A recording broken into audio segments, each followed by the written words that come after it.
For 12 years, one question sat quietly in the background of this show: a ghost. A man standing outside a window in 1945, watching a woman he had never met. Nobody explained who he was. Nobody said why he was there. And now, 12 years later, the finale finally answers it. But here is the strange part. Even after answering it, the show still leaves you wondering if the man you love the most in this story is alive or dead. That is exactly what happens in the ending of Outlander Season 8, Episode 10. Stay with me, because by the end of this video, you will understand every piece of it, including the small scene after the credits that most people missed. To understand why this ending hits so hard, you need to remember what the whole final season was building toward.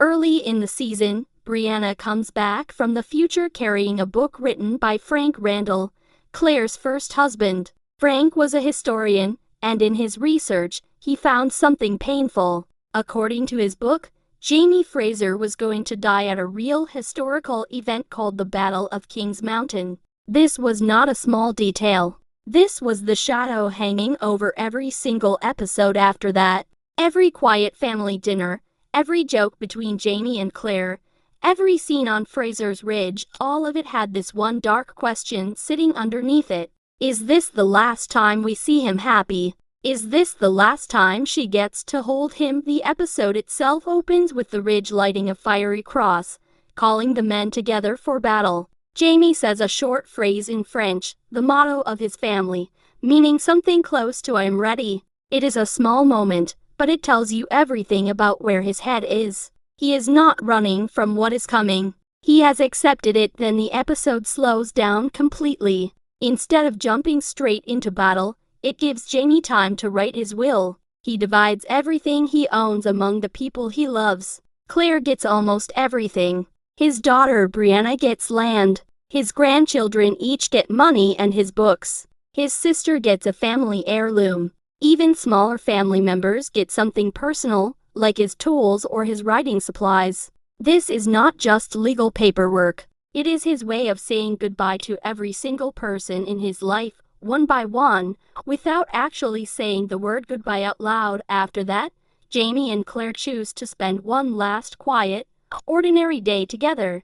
No big speeches, no dramatic music, just small, simple moments, like Claire talking about bees resting inside a flower. It feels ordinary on purpose, because the show wants you to feel how much these small, ordinary moments actually mean when you know they might not get another one. This is the emotional foundation the finale is built on. By the time the battle actually starts, you already know this is not just a war story. It is the final chapter of a love story that has lasted 8 seasons. And the show wants you to feel every second of it before it lets the ending happen. Once the quiet moments are over, the show moves straight into the fight everyone has been dreading. The men from Fraser's Ridge march out to meet the British forces, and Jamie is right there with them, leading from the front like he always has. The camera does not rush through this. It lingers on small faces in the crowd, men who trust Jamie with their lives, not knowing what history has already written for him. For a while, it actually looks like things might turn out fine. Jamie moves through the chaos of the battle with the same skill he has shown for years. He dodges danger, he protects his men, and for a moment, the show almost tricks you into thinking maybe this time the prophecy gets it wrong. That small hope is exactly what makes the next part hurt so much, because then it happens. The moment the whole season warned us about finally arrives, and Jamie goes down. This is not a quick, clean scene either. The show takes its time here, letting the weight of it sink in slowly instead of rushing to the next plot point. You see the panic. You see the people around him realizing what is happening. And you see Claire, who has spent her whole life saving people with her medical skill, suddenly facing the one person she might not be able to save. This is where Claire's other side comes into play. Over the show, small hints have been dropped that Claire has some kind of power beyond normal medicine, something almost magical that nobody has ever fully explained. In this moment, that hidden ability comes back. A strange blue light appears around her hands as she works on Jamie, something the show has shown before in smaller ways but never fully explained. It is the show's way of saying that Claire is not just a nurse or a doctor in this scene. She is doing something far beyond that, something the story has never given a full scientific reason for. On purpose, the battle scenes end here, but the emotional battle is only getting started. Because what happens next between Jamie and Claire on that cliffside is where the real ending of the show takes place. After the fighting stops, the show takes you somewhere quiet, away from the noise of guns and shouting, up on a cliff, where Jamie is lying still and Claire is holding him. This is the scene the whole season has been walking toward, and the show slows everything down to almost nothing here. No fast cuts, no loud music pushing you to feel something.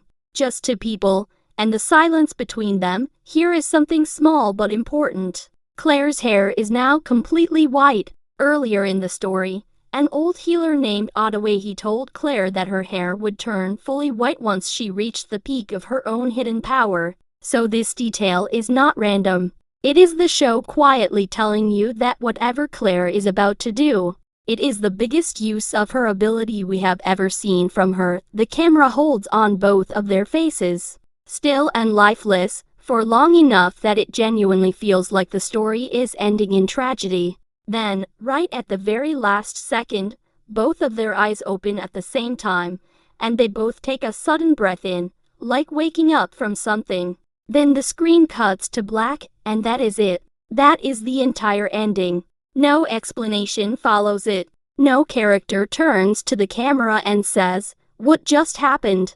The show simply shows you two people breathing again after appearing completely gone, and leaves you to sit with that. This is exactly why people are still arguing about this ending. Some viewers believe Jamie actually died in that moment, and Claire's power somehow brought him back using whatever ability gave her that blue light earlier. Other viewers believe he never fully died at all, and what we saw was closer to him being on the edge of death before being pulled back. The writers themselves have said this was done on purpose, leaving it open so that different viewers can walk away with different answers.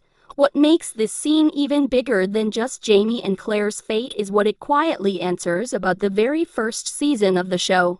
Because this moment is directly connected to a mystery that started the entire series. And that connection is what we are breaking down next. Now here is where everything connects, back to where the show began. Remember that ghost from the very first season, the man standing outside a window in 1945, watching Claire before she had even time traveled. Frank saw him and never got a clear answer about who he was. The finale finally closes that loop. Jamie once told Claire that if he ever died, he would spend some time as a spirit checking in on the people he loves. And that is exactly what he does. His spirit visits Claire the night before fate would send her to the stones, which explains why Frank saw him standing there all those years ago. Then his spirit travels to the stones themselves, touches them, and the small blue flowers that later lead Claire there begin to grow. In simple words, it was Jamie all along who left those flowers for her to find, without even realizing at the time that it would be the very thing pulling her toward him. This is what makes the ending feel complete for longtime fans. Even with the uncertainty around whether Jamie truly died, the show is not just closing a love story, it is closing a mystery that started before the love story even began. After the credits roll, there is one more small scene. It shows a woman at a book signing event in the 1990s, and that woman happens to be the real author of the Outlander books. A fan at the signing asks about a leather journal sitting next to her, and the scene hints that this journal is connected to Claire's own writing from earlier in the season. It is a light, playful moment, almost like the show winking at the audience, suggesting that maybe this whole story was inspired by something real. Even though we know it is fiction. So where does that leave us? The show never tells you clearly if Jamie died and came back, or if he was simply on the edge of death the entire time. Some fans believe the ghost scene only makes sense if he actually died, because a spirit visiting someone usually means the person is no longer alive. Others believe the final gasp on the cliff proves he survived, and the ghost moment happened much later in his life, long after this battle. Both readings are supported by what the show gives you, and that is likely the whole point. After 8 seasons of following these two characters through war, loss, and time itself, the show hands the final piece of the story to you, the viewer, and lets you decide how their story truly ends.